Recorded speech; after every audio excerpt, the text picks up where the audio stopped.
ताएह्युंग जुंगकूक को दूर से खड़े होकर रोता देख रहा था। जब ताएह्युंग से यह सब सहन नहीं हुआ तो वह अपने आंसू पोंछते हुए खड़ा हो गया।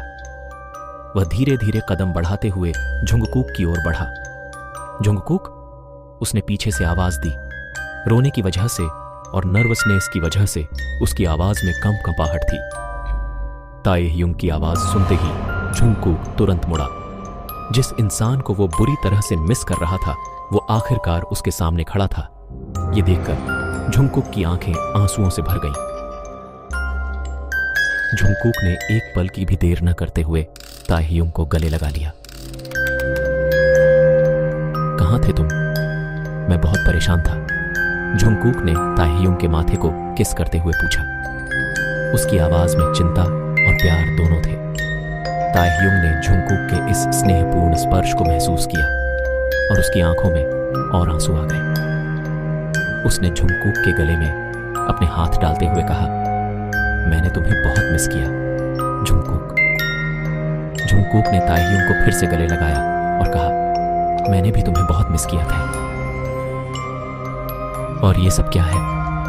मैं तुम्हारे अपार्टमेंट गया था, लेकिन वहां पर एक लेडी ने कहा कि तुम 6 महीने से मिसिंग हो। मैं तुम्हारे वर्क प्लेस भी गया था और वहां जुंगकूक ने कंफ्यूजिंगली पूछा, लेकिन ताएह्युंग ने उसे काटते हुए कहा, जुंगकूक, मैं ताएह्युंग बोलना चाहता था, लेकिन उसके मुंह से कुछ नहीं निकला। क्या बेबी? जुंगकूक ने पूछा।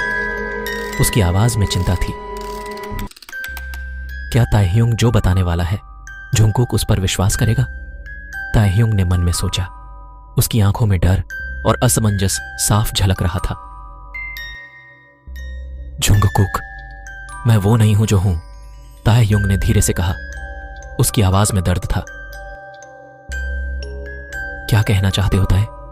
मुझे समझ नहीं आ रहा, जुंगकूक ने कहा। मैं रियल नहीं हूं, ताएह्युंग ने कहा।